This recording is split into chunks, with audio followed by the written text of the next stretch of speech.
मिली है, मुस्तफा जाने रहमत के दर से मिली है।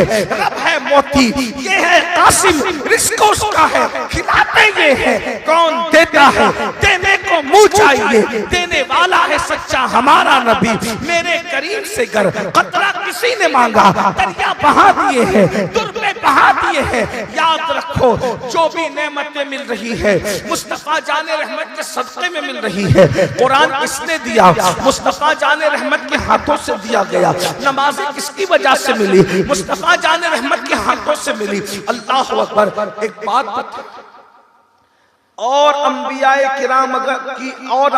किराम की कौमें अगर जुर्म करे तो कुदरत उनको ओपन कर देती, कुदरत उनको बेनकाब कर देती। हत्ता के ऐसे उनके ऐप को खोला जाता कि अपनी किताबों में उनके ऐप बयान कर दिए गए। गौर करना, हुजूर के उम्मती होने का हमारे सबसे बड़ा फायदा क्या है? कौमे लूत ने जो किया किताबों में आ गया कि कौमे लूत इतनी बुरी थी। कौमे यूनुस ने जो किया किताबों में आ गया कि कौमे यूनुस इतनी बुरी थी। कौमे मूसा ने जो किया किताबों में आ गया। कौमे नूह ने जो किया किताबों में आ गया। कौमे आद ने जो किया किताबों में आ गया। कौमे समूद ने जो किया किताबों में आ गया। लेकिन उम्मत मुहम्मदिया को सबसे आखिर में भेजा गया। हबीब, तेरे बाद कोई किताब नाज़िल नहीं करेंगे, न कोई नबी आएगा नया, न कोई किताब आएगी, ताकि तेरी उम्मत जो पाप और जराइम करे उस पर पर्दा डाल देंगे, किसी को बताएंगे नहीं, इसलिए कि इन पापियों को नहीं देखते। तेरी मासूमियत और तेरी महबूबियत की वजह से इन पर पर्दा डाल। और एक बात गौर फरमाए, सबके ऐप उम्मत मोहम्मदिया पे जाहिर किए, मगर उम्मत मोहम्मदिया के ऐप किसी उम्मत पर जाहिर नहीं किए। इनसे पहले इनकी खूबियां तो बयान की गई, लेकिन इनकी खराबियां किसी कौम के सामने बयान नहीं की गई। अल्लाह अकबर। इतने एहसानात नबी के हैं, बताओ उस नबी के साथ हमारी वफादारी क्या? कभी गौर करना, हम कहते हैं हम नबी के नाम पे जान दे देंगे। एक दिन में रसूलुल्लाह का जिक्र कितनी बार करते हो? अपने आप में डूब के सोचो। कोई हाथ उठाने की जरूरत नहीं, कुछ जवाब देने की। अपने ज़मीर की अदालत में खुद को खड़ा करके सोचो कि जिस नबी के इतने एहसानात हैं, उस नबी का नाम हम दिन में कितनी बार लेते हैं, कितनी बार अपने आका पे दुरूद पढ़ते हैं? बताइए। अल्लाह दुरूद भेज रहा है अपने महबूब पर, फरिश्ते दुरूद पढ़ रहे हैं महबूब पर। हर अल्लाह वाले ने दुरूद पढ़ा और दुरूद ही पढ़ते रहे, इसलिए कि दुरूद कभी मरदूद नहीं है। और जब कोई एक मर्तबा दुरूद पढ़ता है, बुखारी शरीफ की हदीस है, मन सल्ला अलैहि वाहिदा सल्लल्लाहु अलैहि अशरा, कि जो मुझ पे एक बार दुरूद भेजे अल्लाह उस पर 10 मर्तबा दुरूद नाजिल करता है, उस पर 10 मर्तबा रहमतें नाजिल फरमाता है। दुरूद दुरूद है, कभी दुरूद पढ़ा। दोस्तों की गीबत एक दिन में कितनी बार करते हो? महबूब पे दुरूद कितनी बार पढ़ते हो? गाली कितनी बार देते हो? दुरूद कितनी बार पढ़ते हो? यानी जिसने हम पे एहसान किया, हमने हमेशा उसकी एहसान फरामोशी की। अब आप कहते हैं कि हम बर्बाद हैं, हम तबाह हैं, हम जलील हो रहे, हम रुस्वा हो रहे। अल्लाह रसूल से वो वफा नहीं की। एक बात कहूं, बुरा मत मानना, कुत्ते को उसका मालिक एक रोटी देता, सिर्फ एक रोटी, वो भी दरवाजे पे बिठा करके जिल्लत के साथ देता है। कुत्ते को मालिक कभी इज्जत नहीं देता, एक रोटी देता है, और वो भी दरवाजे पे बिठा करके देता है, फेंक कर देता है। तो भी वो कुत्ता 24 घंटे मालिक के दरवाजे पे पहरेदारी करता है। रात दिन का ये तजुर्बा है, कुत्तों का ये हाल है। क्या हम कुत्तों से भी गैर गुजरे हो? बहुत बड़े बनते हो ना। मैं आपको कुत्तों से गैर गुजरा कह नहीं रहा हूं, अपने आप से भी सवाल है और आपसे भी सवाल है, क्या हम कुत्तों से भी गैर गुजरे हो? कुत्ते हमसे आगे निकल गए वफा में। जिस जानवर को कोई अच्छा नहीं कहता, उसकी मौजूदगी रहमत के फरिश्तों की आमद को रोक देती है। हम और आप तो अशरफुल मखलूकात हैं, उसका मालिक उसको सिर्फ एक रोटी देता है, एक रोटी। वो 24 घंटा मालिक के दरवाजे को पकड़ के बैठता है, 24 घंटा। जब सारी मखलूक सो जाती है, वो मालिक की वफा में जागता रहता है, कोई इसके दरवाजे पे चोर ना आए, और अगर आ जाए कोई चोर तो वो किसी की परवाह नहीं करता, भौंक भौंक करके अपने मालिक को आगाह करता है कि तेरे दरवाजे पे कोई डाका डालने के लिए आया है। मेरी कौम के जवानों, एक रोटी कुत्ते को दी फेंक कर, तो कुत्ते ने ये वफादारी की, हमें तो जो दिया सब अल्लाह ने दिया। हमारे पैदा होने से पहले माँ के सीने में दूध जिसने पैदा किया, गौर कीजिए, अगर अल्लाह हमारी पैदाइश से पहले हमारे माँ के सीने में दूध पैदा न करता, हम क्या पीते? और अगर दूध पी लेते और अगर वो हजम करने की ताकत न देता तो हमारा क्या होता? ये सब उसी का, पीने की ताकत उसी ने दी, हजम करने की ताकत उसी ने दी। कभी गौर भी किया हम अपने मालिक के कितने वफादार हैं?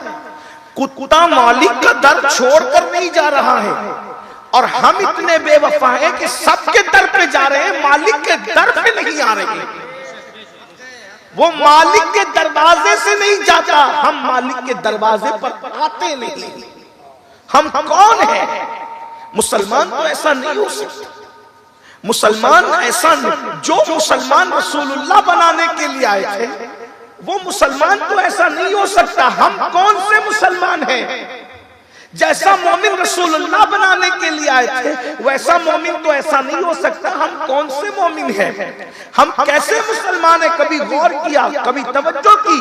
जिस दिन हम इस बात पर तवज्जो करेंगे, उस दिन हमारी जिंदगी कुछ और होगी। आज हमारी जिंदगी कुछ और है। बहरहाल मेरा उन्वान ये नहीं, मैं तमहीद में सिर्फ ये बात कहना चाहता हूँ, जो कौम अल्लाह से वैसी वफादारी न करे, रसूलुल्लाह से वैसी वफादारी न करे, अल्लाह अकबर, जब ईमानियात के रिश्ते इतने कमजोर हो जाएं, तो फिर खून के रिश्तों की अहमियत क्या रह जाती है। एक बात मैं आपसे अर्ज करता हूं, अपनी गुफ्तगू को आगे बढ़ाने से पहले एक बात कभी सोचा, कुत्ते के मालिक ने एक रोटी दी और उसके घर पर कोई हमला करे, चोरी करे, डाका डाले, तो कुत्ता ताकत न होने के बावजूद चीखता है, चिल्लाता है, लोगों को आगाह करता है, लोगों को बेदार करता है कि तेरे घर पे हमला हुआ है। आज मुझे बताओ, अल्लाह ने हमें सब कुछ दिया है और उसका पसंदीदा दीन इस्लाम है, आज उस पर हमले हो रहे हैं, हमें उसकी फिक्र क्या है? हमने उसका दिफा करने के लिए क्या प्लान किया है? हमने दीन को बचाने के लिए क्या प्लान किया है?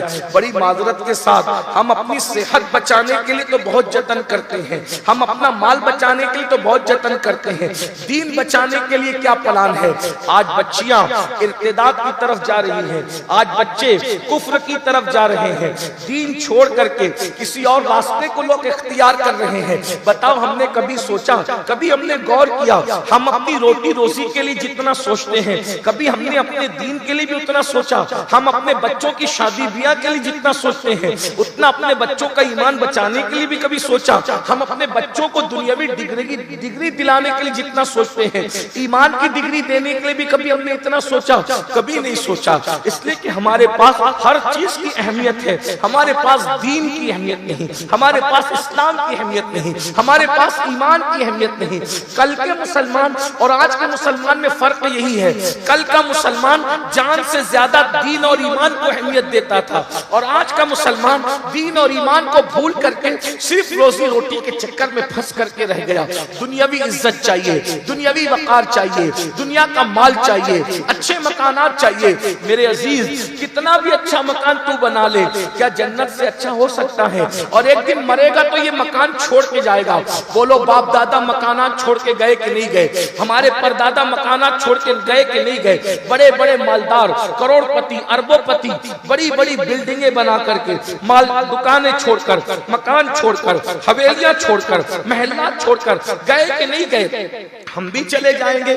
जिस मकान को छोड़कर जाना है उसके लिए इतनी मेहनत की, और वो जन्नत जो हमेशा के लिए है, जिसमें दाखिल होने के बाद कभी उसको छोड़ के कहीं नहीं जाना, उसके लिए हम क्या कर रहे हैं? उसके लिए क्या काविशें कर रहे हैं? उसके लिए क्या कोशिशें कर रहे हैं? मतलब यही है कि हमने दीन को ज़बानी तौर पर तो कहा कि ये दीन हक है, लेकिन अमली तौर पर कहीं ऐसा तो नहीं कि दीन के बारे में हमें माज़अल्लाह यकीन उतना नहीं जैसा कि एक मोमिन कामिल को होना चाहिए। मेरे भाइयों, समझो, दीन पर यकीन पैदा करो। यहाँ झोपड़े में भी जिंदगी गुजर जाएगी, महलों में भी जिंदगी गुजर जाएगी, लेकिन एक दिन छोड़ करके जाना है। यहाँ मुझे एक बात याद आई, गुफ्तगू का आगाज करने से पहले, अपने उन्वान पे आने से पहले मुझे एक बात बड़ी खूबसूरत याद आई। आज सबको अच्छा मकान चाहिए, बिल्कुल अल्लाह तुम सबको अता करे। सबको माल चाहिए, अल्लाह तुम सबको अता करे। लेकिन इतना याद रखना, दुनिया में ऐसे रहो जैसे कश्ती समुंदर में रहती है। जब तक कश्ती समुंदर में रहेगी कामयाब रहेगी। जिस दिन समुंदर कश्ती के अंदर आ गया, उस दिन क्या होगा? कश्ती डूब जाएगी। दुनिया में रहो, दुनिया को अपने अंदर मत रखो। कल का मुसलमान दुनिया में था, आज हमारे अंदर दुनिया घुस गई, इसलिए हम डूब रहे हैं। कश्ती के अंदर समुंदर आ जाए तो कश्ती समुंदर में गर्क हो जाएगी, और मुसलमान के अंदर अगर दुनिया आ गई तो अल्लाह न करे कि कुफ्र और गुमराही के दलदल में हम डूब न जाए। कुछ भी बना लो, एक दिन छोड़ के जाना है। आखिरत हमेशा की, वल आखिरतु खैरुन व अबका, आखिरत बाकी रहने वाली और बेहतर भी है। आखिरत की तैयारी करो।